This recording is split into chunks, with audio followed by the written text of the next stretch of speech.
एक छोटा सा वर्णन मैं आपको कर दूं।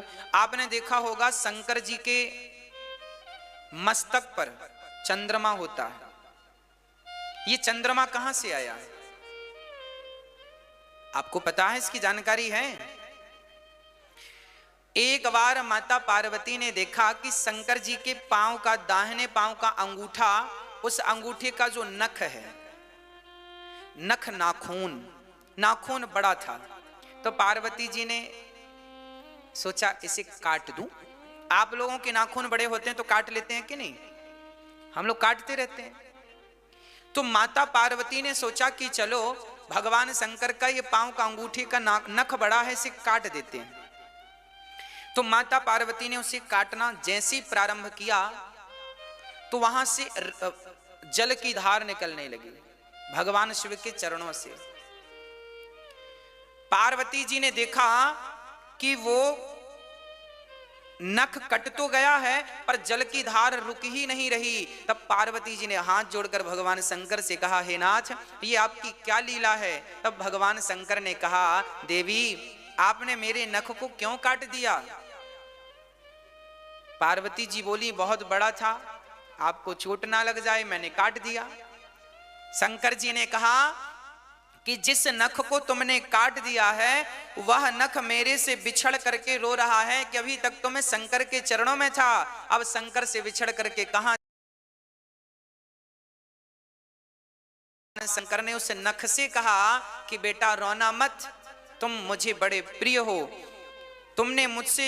तुम बहुत दिनों तक मुझसे जुड़े रहे और मेरा चिंतन करते रहे, अब मैं तुम्हें अपने मस्तक पर सजाऊंगा। तो पद नख चंद्र, शंकर जी के मस्तक पर जो चांद है वो द्वितीया का चांद है। आपने नाखून अपने पांव का नख काटोगे तो उसका आकार भी तो ऐसा ही होता है, हाँ या ना? चांद जैसा होता है ना, खड़ा करो चांद जैसा। तो शंकर जी के मस्तक पर जो चांद चंद्रमा है वो पद नख चंद्र है, उसे पद नख चंद्र कहते हैं। चांद का नाम क्या है उसका? पद नख चंद्र।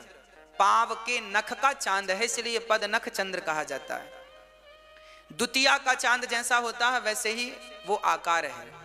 तो शंकर जी ने उसे मस्तक पर धारण कर लिया। कोई प्रश्न करे शंकर जी चांद को क्यों मस्तक पर धारण करते हैं?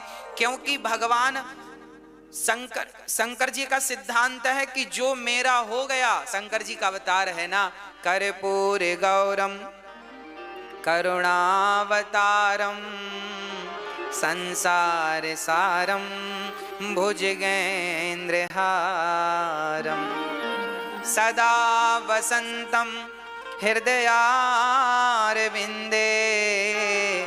भवम भवानी सहितम नमामि। शंकर जी कर्पूर गौरम करुणा, शंकर जी करुणा के अवतार हैं। शंकर जी इतने करुणामय हैं कि अपने नख को भी अपने से दूर करना नहीं चाहते, तो भक्त को कैसे दूर कर देंगे? ये शंकर जी की करुणा का प्रमाण पत्र है। जब वो, अच्छा ये बताओ, आपने भी कितने बार अपने नख काटे होंगे, तो क्या आपने संभाल के रखा है? तिजोरी में रखा है, फ्रिज में रखा है, कहाँ है? फेंक दिए कि नहीं? पर शंकर जी तो अपने पांव का नख भी फेंकना नहीं चाहते। शंकर जी कहते हैं जो मुझसे एक बार जुड़ गया मैं उसे अपने से दूर करना नहीं चाहता, वो नख ही क्यों ना हो। तो शंकर जी का स्वभाव ऐसा है, इसलिए उन्हें कर्पूर गौरम करुणा, वो करुणा के अवतार हैं कि एक बार कोई उनकी शरण में चला जाए तो भगवान उसे स्वीकार कर लेते हैं। ऐसे भगवान का स्वभाव है। ऐसे स्वभाव वाले भगवान शिव को माता पार्वती को गोस्वामी जी कहते हैं मैं इनकी वंदना करता हूं।